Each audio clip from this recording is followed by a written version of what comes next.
Welcome to Invested Souls, the podcast where real estate expertise meets relationship growth. And we're your hosts, the Flanagans. I'm Brad. And I'm Jamie. This podcast is your chance to learn from our experiences and follow in our footsteps.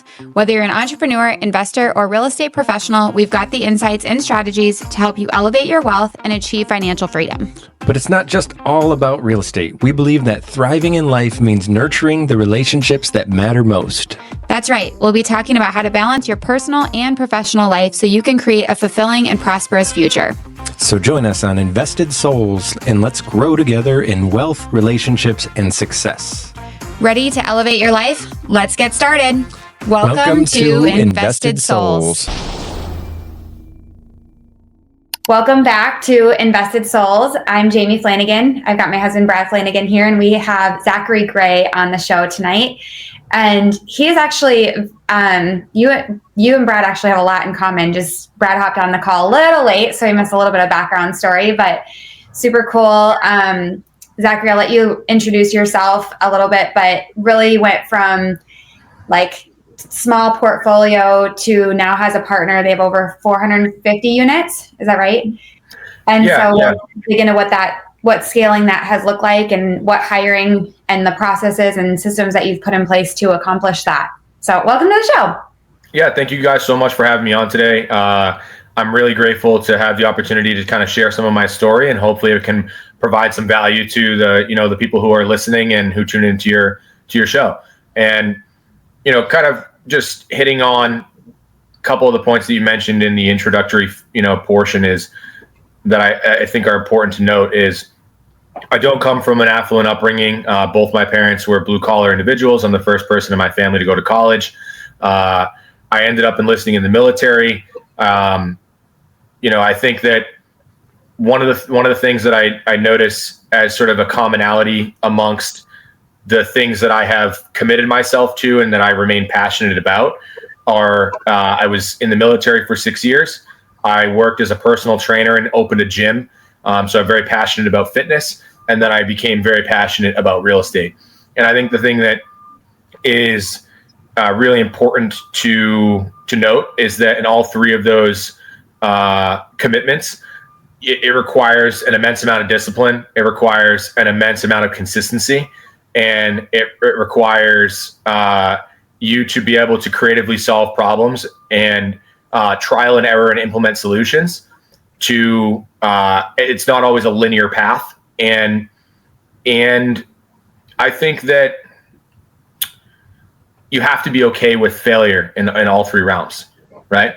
You've accepted the fact that you could fail in all three of those endeavors before you've even started, and so I think that those intangibles have only been compounded by consistently committing to these sectors of business or these portions of my life.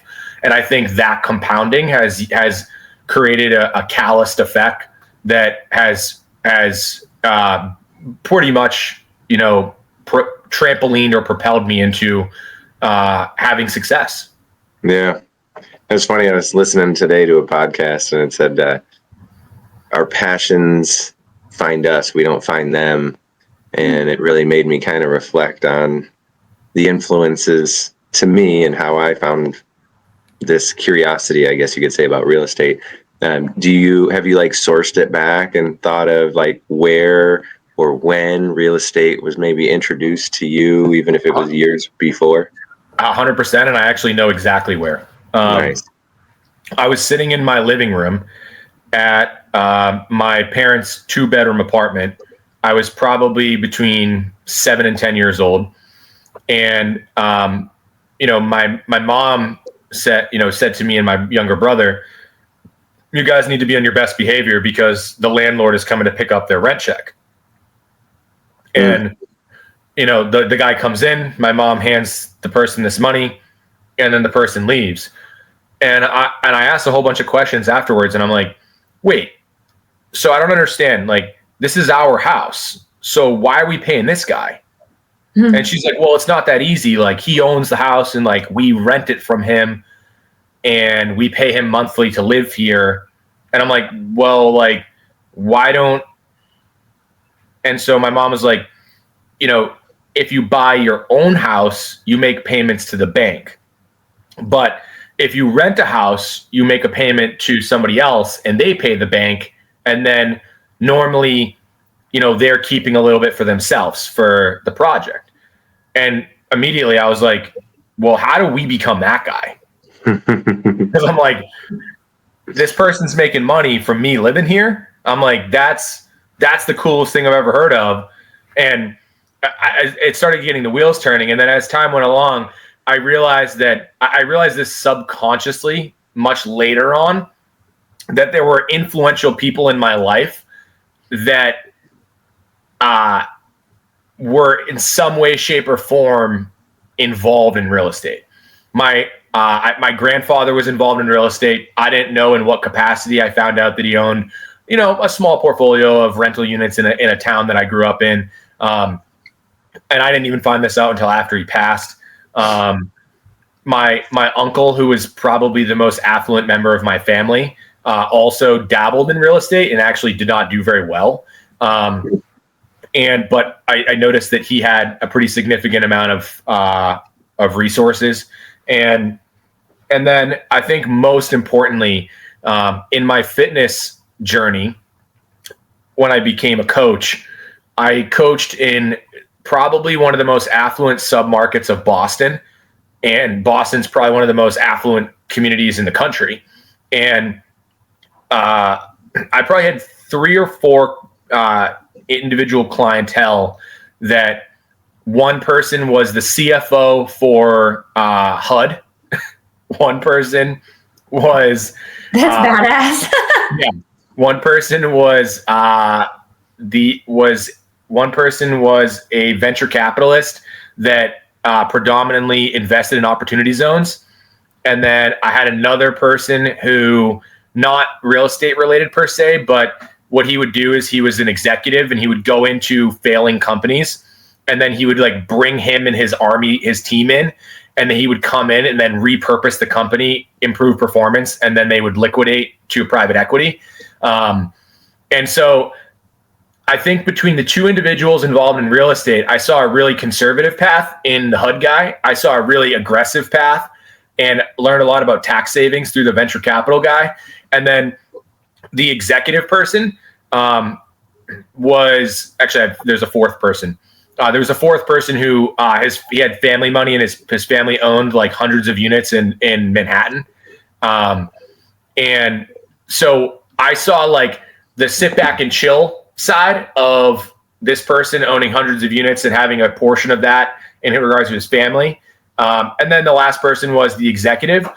And the sit back and chill guy and the executive guy, they were so meticulous about self-awareness and how you communicate, how you speak to people, negotiation, about interpersonal skills and how those contribute to people's perception of you and your ability to collaborate with them, and also understanding that burning bridges is the fastest path to a short death. And that, we all aspire to reach a certain level of success in life, and we're all trying to kind of build on ourselves every day.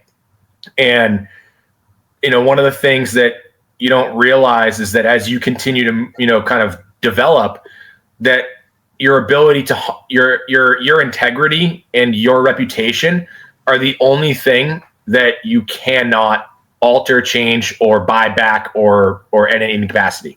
So people's perception of you carries with you indefinitely. And I think that, the combination of those individuals it's funny that they were paying me for me to coach them in fitness, but in reality, they were cumulatively acting like the Rushmore of mentees or mentors to me, right? And without even knowing it.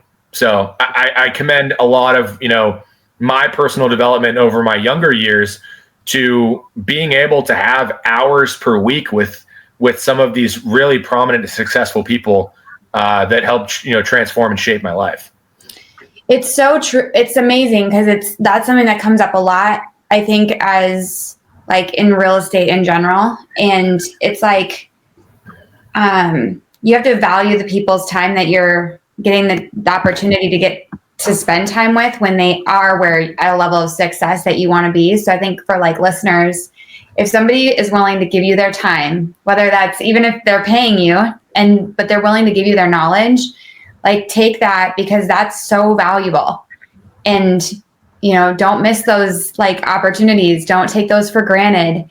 I think that's probably something, I'm like, gosh, I would work for somebody for free if they had the knowledge that I could learn something from, because I'm going to be able to scale and grow so much more because of it. Absolutely. And one of the things that I always thought from a very young age is I grew up in a suburban market that was, it was middle class. And I then went to college in a city that was much lower class. And I saw the discrepancies. But then what I also noticed is that my dad worked in a very affluent community, and I noticed all of the benefits and connections that came from him being connected in an affluent community at a very young age. And so for me, one of the things that I realized professionally is that at an early age it's not so much in the early years of your career in regards to like what you're doing, what you're earning. And it's like, it's not a direct trade of like dollars and cents. It's much more about like whittling your way into like environments in which you have a lot of social interaction with highly successful people. Yeah. And that your ability to showcase your skill set will trampoline you into a stratosphere, because people who are really affluent always have a use or a means for people with quality skill sets, right? Because I think the labor, and I think I see this now, right, in my sector at my point in my career, where it's like, if I meet somebody and I'm like, that person's skill sets are really profound, I don't even care what their background is. I just focus on intangibles. And I think this kind of leads into one of the things that, we were talking about prior, which is, growing your company, growing your organization, and the hiring process, and aligning incentives and things like that. And I think that this is an area where, very, very minute backtrack, but I operate in our company at this point as the COO, and my partner is more of like a CEO. And so on the ops side, it allows for me to really harness the visionary element, which is where I really flourish most. And I think a combination of like the visionary component in regards to like projects, sure, but I think more in the realm of building teams, aligning incentives, hiring. I'm a little bit ashamed to admit that I don't love coaching people up. But what I will say is that my ability to recognize talent and then to provide a vision for them to help motivate them is something that I really like. It invigorates me.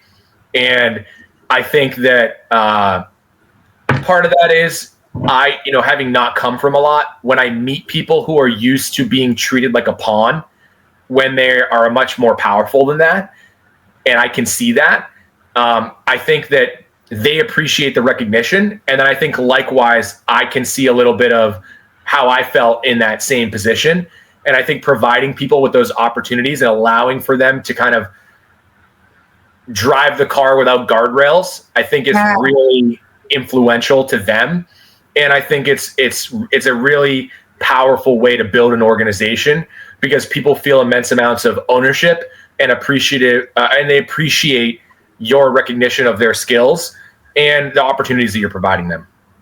It's like you're empowering them. So And it's funny because you keep, like, there's a common theme, and I just like to highlight it so that they can bring it out for anybody who is listening. But the people component is essentially what it sounds like you're investing in now. You had to have a good eye and you had to make good tactical decisions, but recognizing that the people component, whether they were within your organization or from without, you leveraged that opportunity.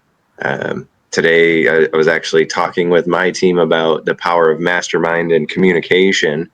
And essentially, that's what's happening, even if it's subconscious or unconsciously taking place as you're out there and networking. So networking was what I would attribute the initial levels of success or the initial progress that we made, because it was somebody who's been there, done that. They have the knowledge that I didn't have via the experience, and then they were willing to share it. And then power is, I think, defined as organized knowledge implemented intelligently, something along those lines. So love that. It's Think and Grow Rich, Chapter 10, Power of a Mastermind is and you know, what I will say is that, you know, it's no secret to me that, like you had said, you know, being in the fitness sector, you know, I was oftentimes enjoying the act of empowering others in a different realm. And now it's shifted a little bit into into real estate, but it's really the same thing. You're empowering other people towards financial independence. And so it's kind of a joint interest in helping people who work hard. Right. Mm-hmm. And I think that's one of the things that it's a principle of mine that I like to see people rewarded for working really hard.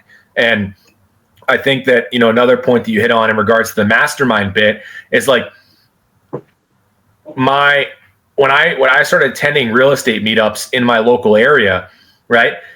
I didn't even know how to calculate cash on cash return. I didn't know how to underwrite properties. I didn't know how to write reno scopes. I couldn't even tell you the difference between a furnace and a hot water heater. So at the end of the day, like I didn't know what I was doing. And so when I started attending these events, you know, every event that I would go to, I would just soak up all this information, and it would be like a squirrel with a nut. And it's like, I go back and like put it a little way, and then I come back the next month, like eager to find more, and then keep rinse, repeat. And, you know, one of the things that I will say is that, like, attending these meetups, you know, I learned so much about, you know, the lending sphere. I learned about debt service coverage requirements. I learned about commercial versus residential. I learned about loan products and leveraging construction loans, and using home equity lines of credit to scale my business. And like, there's so many powerful tools that I took from going to these meetups. And then on top of that, the actual infrastructure of the physical individuals that you're collaborating with and building that cohesive network that now 3, 4, 5 years down the line, right, as we've continued to grow and scale, you know, one of the things that has been so instrumental is that at every point where we've reached a threshold of, hey, who's the next hire? Hey, what's the plan? Who are we adding to the team? Where are we falling short? What do we need? What's eating up my time that I need to invest in order to help free up my time so we can continue to grow? And, you know, the two things that have been so impactful in that process are that we hired a consultant that we pay $25,000 a year for. And this individual came in, helped us build an org chart, helped us understand who we had internally presently, what role they fit into. And then we implemented personality testing as a tool to pre-screen applicants for hiring roles. And then we use those personality tests to then create very synergistic matches between who we were hiring and who they would report to, so that we have collaborative work styles that operate in a very cohesive way that create this like organism that is operating at its peak efficiency, because everybody has skill sets that are pre-screened to work well together. That was one of the most profound things that I have done in our organization to transform the ability to grow, because you are hand picking the perfect person through data. Right. What can I ask? Those? What? I was going to say, do you want to plug either of those entities? Give them kudos. Yeah. The guy's name is David Alheimer, and he uses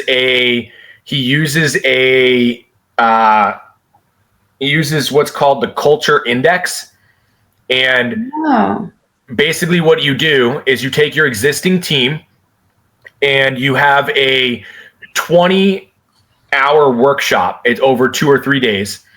And he basically teaches every person on your team how to analyze the personality tests and how to read them.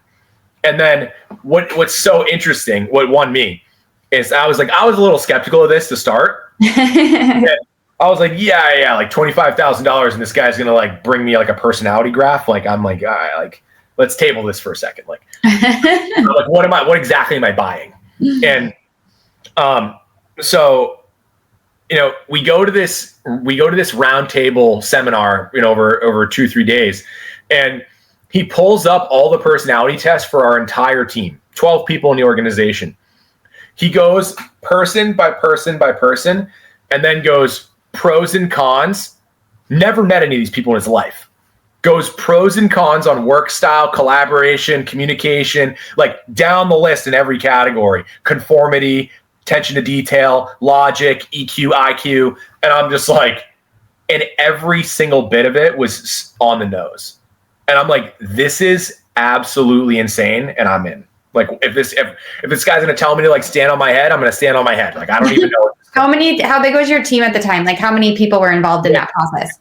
We had 12 people, 7 attended the workshop. He pulled up all 12 and like down to a science had the personality archetype of every individual and listed the pros and cons of each person. And then additionally, we then piloted this to then implement to hire someone in the role that we needed most to help take us to the next level. We then used a headhunting company that would help us source this candidate.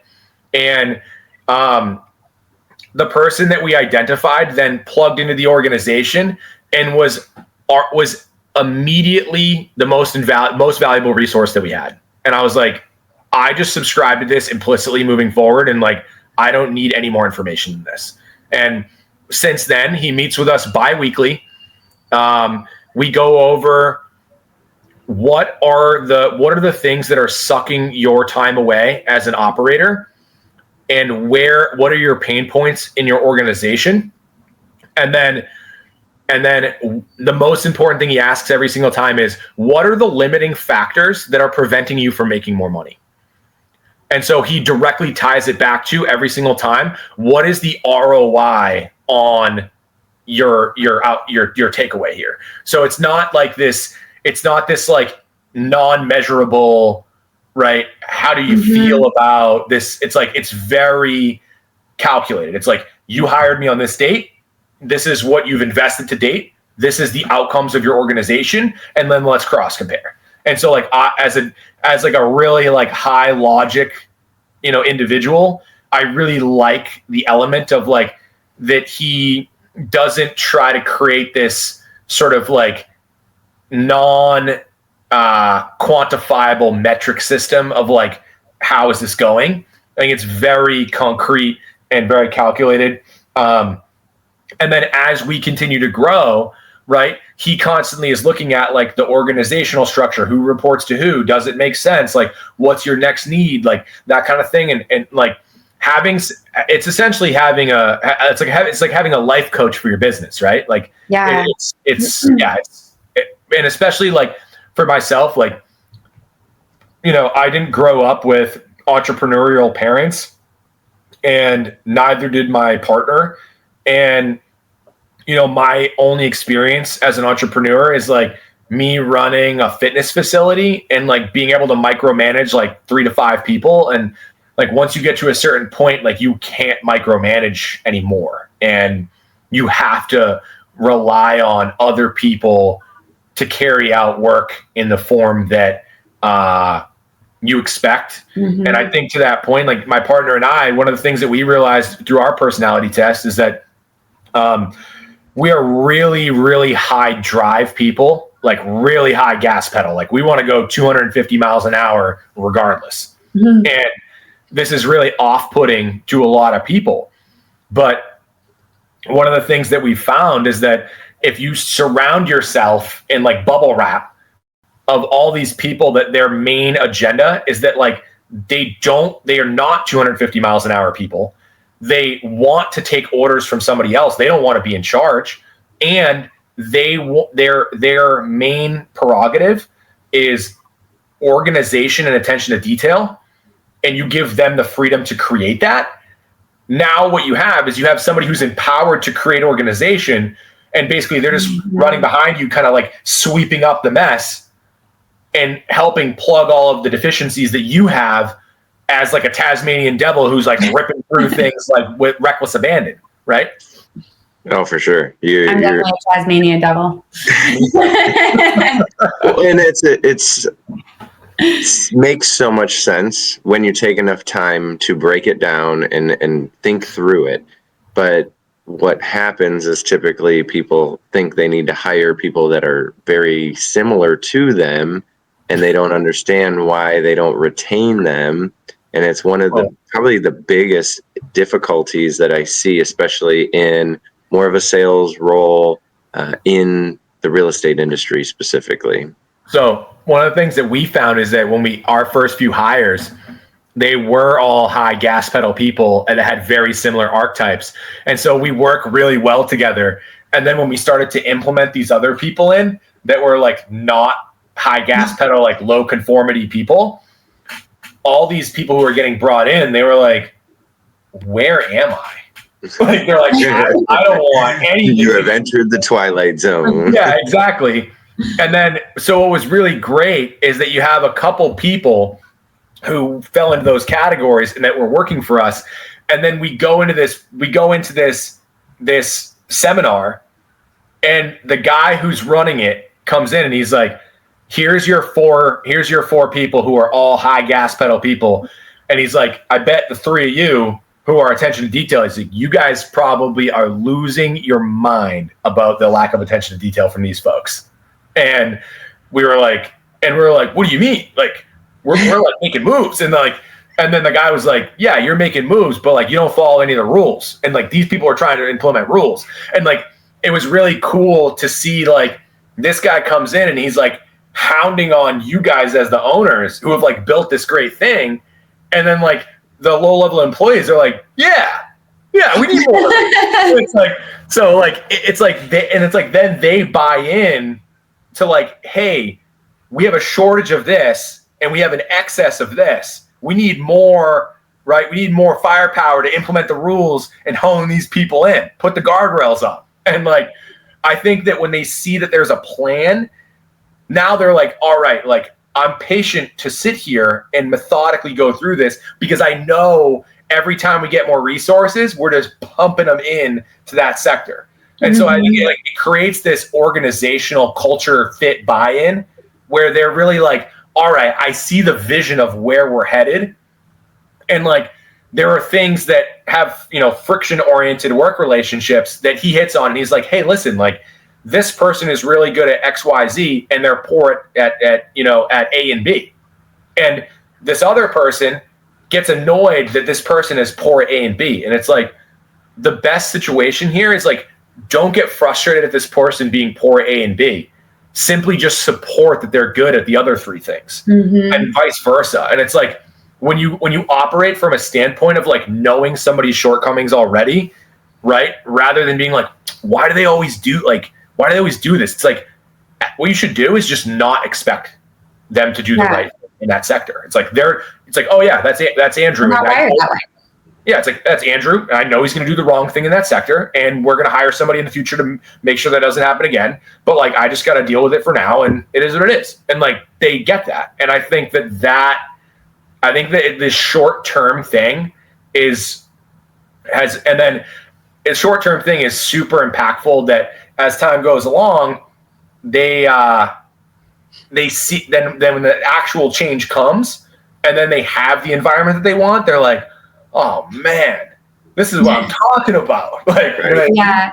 So yeah, when you have a team that supports each other, it is really powerful. Like I have a real estate team, but it's interesting because you get salespeople, and so many real estate teams are ran a certain way where it's like you have all these salespeople, they all have their own idea of what that looks like, and there's very little consistency. And like my team, we've changed it, and we have like an operations director basically who manages the projects. And then we've shifted it, and it functions so much better than anything that I did in the past as far as like commission splits. And I want to go back to the debt part, not servicing, but did you use VA loans in the beginning to buy any of your properties? I owned a townhouse at the time. I convinced my wife to give up the townhouse right on the bike path, walking distance to downtown, really nice setup. And I was like, hey, we're going to go live in this multifamily property in like a less desirable part of the area, and the building's in shitty condition, and we're going to take the worst of the 2 units. And she was like, yeah, what's the plan here? And I kind of mapped it out, and I was like, listen, like, you want to have kids, 5 to 10 years from now, you want me to be around, you want to be able to be around, you want to raise your own kids, or do you want somebody else to raise your kids? Like, how do you want this to go? And like, I kind of mapped it out like that. And I said, like, in 5 to 7 years, we can be in a position where you don't have to work.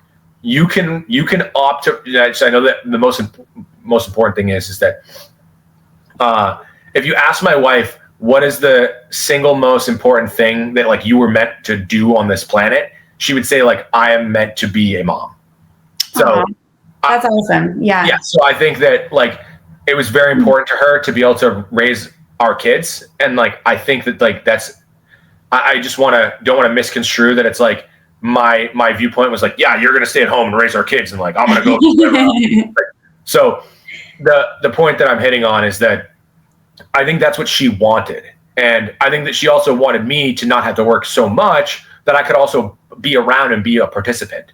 And I think that I kind of mapped out the trajectory, which we've far, superseded at this point. And I think that she saw the vision of what I was trying to, elicit. And she was like, yeah, like anything that happens in the next 5 years is sort of obsolete relative to that outcome. So I'm down to like take a flyer on like a 3 to 5 year, commitment, and then get to the point where, we have a better quality of life that is more aligned with where we want to be long-term. And so I think that was kind of step one. We sold the townhouse, bought the multifamily property. I didn't have 2 years of self-employed tax returns. So I had to use a portfolio lender. I sourced through a connection on the Bigger Pockets website. I bought that property, and then I HELOC'd it. And then I used a VA to buy my second one. Nice. And then I took the HELOC, and then my DTI was maxed at that point. And so I took the HELOC, and then I partnered with my now business partner to buy my first commercial property. And then I kind of learned the ins and outs of like commercial. They don't give a shit about DTI. And, yeah, like if the property makes sense and like the business plan is aligned, then like send it. And it's like, oh, I was like, I like these guys. So let's do with these guys. We end up doing, it's like sometimes we go down the traditional route and we're always back to the commercial guy. Like I won't even entertain the residential sector anymore. I'm like, a commercial loan. Like I can't. Sometimes it costs a little more, but the headache factor is right. The headache factor is minimal. And that's also comes back to like this attention to detail versus gas pedal. I'm like, bull in a china shop. I'm like, give me the commercial loan. Yeah, totally. I don't want to send you all these documents. I don't want to deal with all this crap. Like, right. Yep. And then you have that relationship. Yeah, 100%. It's just growing that relationship. And that goes back to the burning the bridges thing, like really being cautious of the relationships that you have with the commercial bankers and the equity guys and the people at the real estate meetups, and utilizing those resources and being resourceful within what you've got right in front of you. 100%. You could pick any deal to be that next deal or every time. Where is it? What's the asset class? What's the structure on financing? Yeah. I'm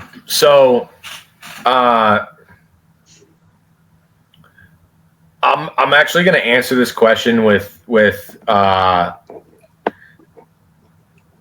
two different answers, and because I think both hold immense value to people who are just starting out,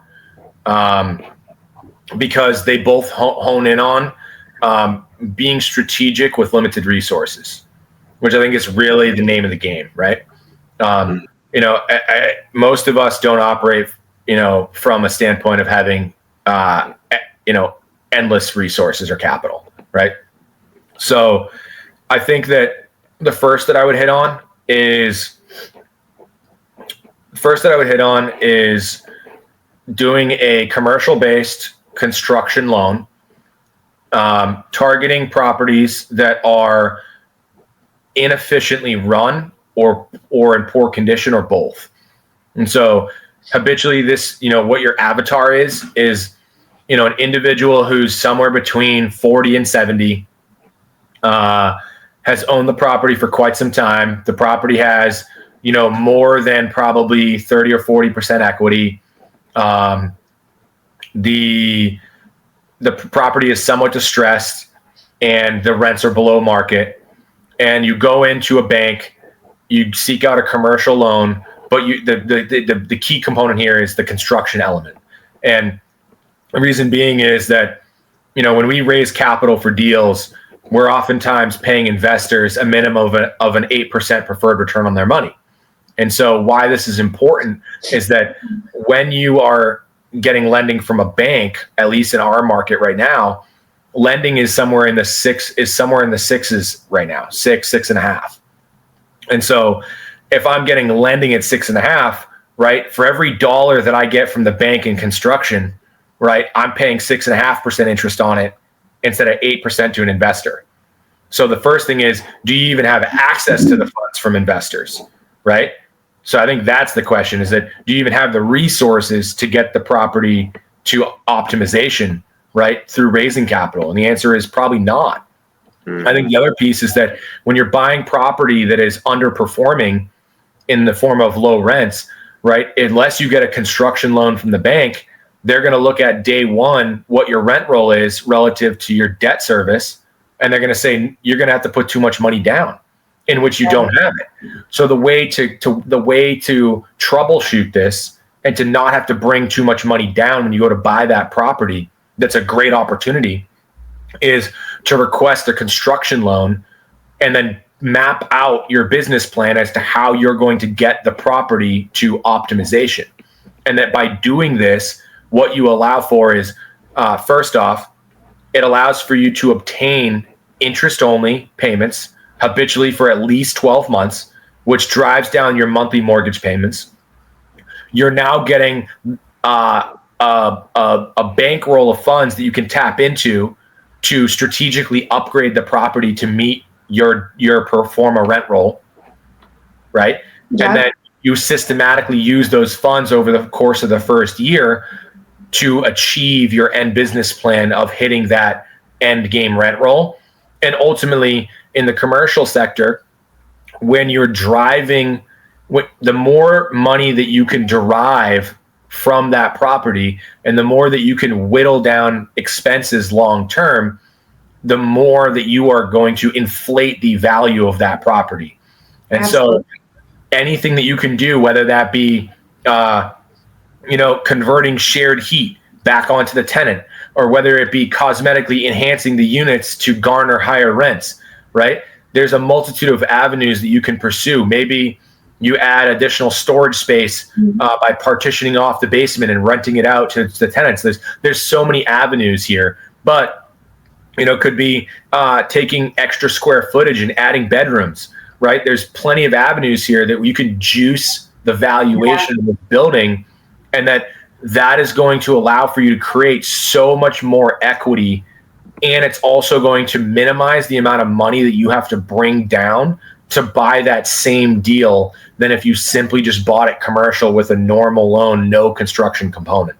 So that's why I would opt to go with a construction-based commercial loan. And then in particular, the end game would be to refinance the property and pull as much cash out once you have executed that business plan to be rewarded for your efforts. And I think that the important intangible not to lose sight of is that when you are getting that loan from inception, you are specifically trying to target a loan that doesn't have a prepayment penalty, because the prepayment penalty can oftentimes be, 5, 4, 3, 2, 1. So after a year, you've executed this business plan, right? You got to pay 4% of that loan, right, to refinance it somewhere else. Versus if you work with like local credit unions, they're barred from having a prepayment penalty, and you can oftentimes refinance that loan, optimize the debt that you get on the stabilized asset, and it allows for you to ensure that you get the most cash out as well. Mm-hmm. Yeah, we've done it both ways, and I know coming out with the cash is not fun. No, I think we're like, an advocate. Are you that was where I was going to go with it. Like, which is your preferred approach? Like, vacate the entire building out. What? Vacate the entire property, cut off your revenue source, and minimize the construction period, or are you trying to do turn by turn? So we do neither. And so I'm going to tell you what we do. We go into a property and we go in and we meet the tenants. And when we walk the property from inception, we write down a list of every deficiency that exists that we know. And we create a budget that encompasses all of those items. Our bid is predicated on having 25% down and 6 months of principal, interest, taxes, insurance, and an operating account. Now, that is the total cash needed to close the deal. Now, we build our whole construction component to bring the property up to an A quality property, right? All the units are turned, all the CapEx is addressed, there's no deferred maintenance. Now, in doing that, we've now ensured that the property we are purchasing at that, including all the renovation funds, yields a 10% cash on cash. Now, when we do this, the construction component is the way we approach it with the tenant is we now meet the tenant and we say, hey, look, you're paying, $1,000 today. Fair market rent is $2,000. I don't need you to pay $2,000, and I actually don't want to kick you out. I want you to stay here. I'm an ethical person. I want to ensure that we're operating here as like this is like a healthy relationship. And I know that you're living in a property that was neglected by the prior owner. So I want you to tell me, what problems are you dealing with and that you're living in, and how can we help change that? And then we go to them and we say, give me all your pain points. Now, I've already created a budget that encompasses turning their whole unit. So now what I do is I go to them and I say, give me all your pain points. And so then they go, well, you're gonna jack my rent up. And I'll say, listen, I'm not going to jack your rent up to market rent, but you and I both know you can't keep paying $1,000. Market rent's $2,000. So I'm not being unreasonable here. I'm not saying you got to pay $2,000. I'm not kicking you on the streets. I'm simply saying you're at $1,000. Market rent's $2,000. Give me a list of all the items that you want addressed. And can we find some middle ground here? Then what happens is those rents go natural human nature is you tell the tenant, what do you think is fair? And now the tenant, naturally human nature is to propose the midline. So now the tenant proposes the midline. So now you get them up to 1,500. And now what you now do is you address all the CapEx, any heat separation, any electrical upgrades, roof, siding, exterior, driveway, decks, and then you do their units up to the scope that they want. And now what you've done is you've just boosted the revenue by probably 50%. You've now created an environment in which any tenant who was going to leave on a rent increase is going to leave anyway. You turn the units that vacate, but now when you turn those units, you now have units that you've turned at full market, and all of your pre-existing tenants are now up 50%. You keep everybody on tenant at will agreements that are pre-existing tenants. Now, what ends up happening is now over the next 6 to 9 months, you have an opportunity to build goodwill with these tenants. You didn't go in there and you didn't mandate the increase. You didn't slap a notice on their door and say, you're paying X, take it or leave it. You didn't kick them out. You didn't argue with them. And now they're like, all of a sudden, these people are more civil. And now you're also gravely reducing your legal costs because you don't have to evict people. Right. Right. So now what ends up happening is you just completely, you flip this outcome on its head because the tenant is expecting you to come in and sort of bully them around.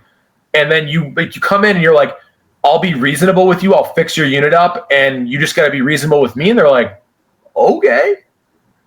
And then now what happens is that now over the 9 months that you own the property, you now have a grasp on, did you have any unforeseen costs come up? Is there something that arose that you didn't plan on? Where do you sit relative to your original budget in regards to your underwriting?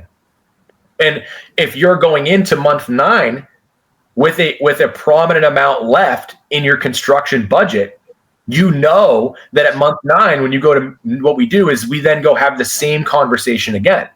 We go back to them and we say, hey, you're at 1,500, market is $2,000, right? We need you to pay $1,800 or you can opt to go rent down the street for $2,000. Some people will leave, some people will stay. Now, where that number falls is predicated on where you stand on your construction. So if you had scope creeps come up, I'm going to be a little less aggressive with the increase because if I have to full turn that unit, it's going to cost me more and I don't have it. Now, if I have a strong amount left and I was able to perform on construction under my budget and I have a huge amount left, I can now go be more aggressive with those rent increases.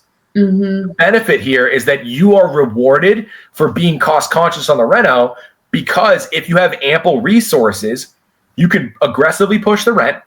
The tenant can opt to leave. You can fill the unit at market. Or the better case is if they stay, now you didn't use those funds. So now your ability to refi more cash out, despite having the higher rent amount, is there.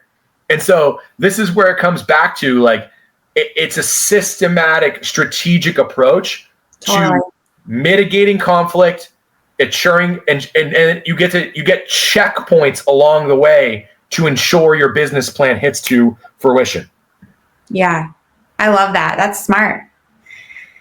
And it obviously works because you've scaled it to a ton of units. So that's awesome. Yeah, I have a question for you. Yeah. Do you think your wife would come on the podcast? Yeah. I would love to interview her, just as like because we have a lot of male investors, and the wives are kind of exactly what you have described. And I've never actually interviewed any of the wives, and I think that'd be really cool. So if she'd be willing, I think that'd be a fun episode.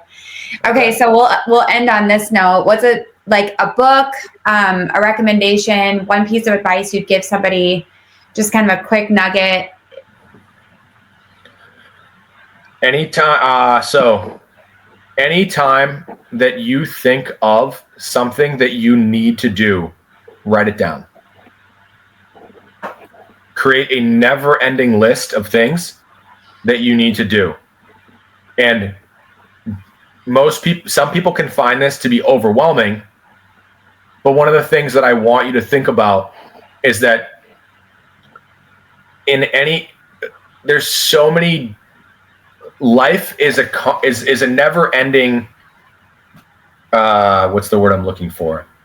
It's a never-ending sequence of changing where your attention is, right? You're changing attention to your family. You're changing attention to your job. You're changing attention to your hobbies, your friends. You're changing, to, what you're going to eat next, to, is your house, in order? Like, and what I think is that by writing everything down, what you minimize inefficiency in changing tasks.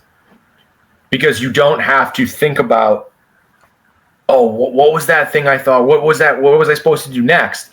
Yeah. And it can actually help minimize anxiety because you're not going to forget because it's on paper. It doesn't stack in your head and sit in the back. Totally. Yep. And it doesn't fester and then create anxiety about, then you start this whole negative self-talk cycle of like, I didn't get to this, or I forgot about XYZ, and like I'm doing, like, I'm not doing well with XYZ. It's like, it's write everything down. You'll get to it when you get to it, and focus on being efficient and changing tasks. And every time that you have an opportunity to address something, pull up the list and then let's go attack.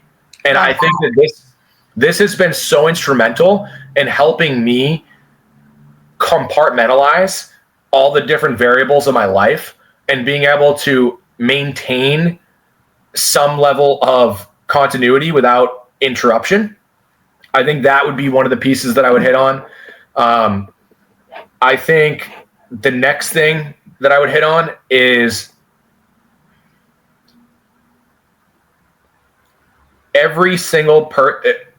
we as Americans are provided the singular largest luxury in the entire world. That is, you can buy a property for 3% down that you can live in for free. And no other country can do that in the entire world. So if you are not taking advantage of that, you are wrong. And that's period. Yep, live like no other, right? And I'm not a huge Dave Ramsey fan, but that is solid advice. It is the single differentiator of manifesting and fostering opportunity for you to live the life that you want. And every single person in this country has equal opportunity to achieve that. And I think that is the single crux that puts us in a position at this point there is no better place in the world. Yeah, love that. And then I think the last thing that I would say is in regards to book, Go Giver. Go Giver is the single book that completely transformed and changed my life, because there comes a time in every person's life where you operate from a mindset from inception of what's in it for me. And you consistently operate from that mindset of what is in it for me. And then you get to a point where you work hard and you progress and you earn more and save more, and you're focused on squirreling away all your resources. And then there becomes a point where you are reliant on other people. And when that moment happens, when you are relying on other people to continue to excel, to prosper, you have to completely 180 that mindset into what is in it for them. And that once you hit that threshold, your mindset can never go back to what's in it for me. It has to be operating at all times what is in it for them, so that I can create some sort of outcome here that encourages their loyalty to me. I love that. I haven't read that book actually, and I'm doing 75 hard, so I have to read 10 pages a day. I think that's where I'll start today. I've got it, Jamie. You can use it. Yeah. And I picked that up even when we talked about like the training aspect of what you were doing, because clearly you were soliciting that information, but it's likely because you were delivering a higher level of value when you were training them, that they were like, I'm good with paying this guy, and I'm going to actually give him some intellectual property that I have that has helped me become successful. So people don't just pour into those that aren't fulfilling them in some way. It's that human need of contribution. So, and I think part of that too is like, you can either sit there and you can talk about like, how's your family doing and like, what's the weather outside, or like, we can actually talk about like real world shit that actually matters. And like, I think that one of the pieces that I hit on is like, a lot of my trading style was like very data oriented, very like linear, like, are we progressing or not? And I think I attracted people who were very geared towards like very logical data, like very, those types of folks.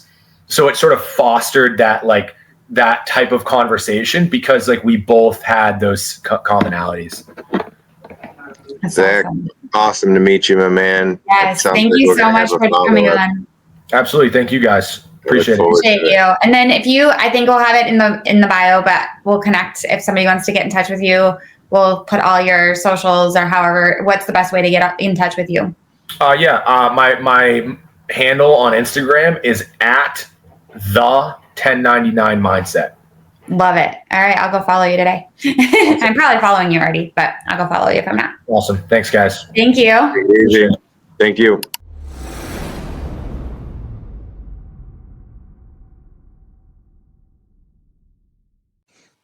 Thanks for tuning in to Invested Souls. We hope you found our insights valuable and feel inspired to elevate your real estate and relationship goals. If you enjoyed the episode, please subscribe, rate, and leave us a review. Your feedback means a lot to us. Follow us on social media for more tips and updates, or visit bradandjamieflanagan.com. And to find out more about our Real Estate Wealth Accelerator, don't hesitate to reach out. Until next time, keep investing in your future and nurturing your relationships. Thanks for listening to Invested Souls.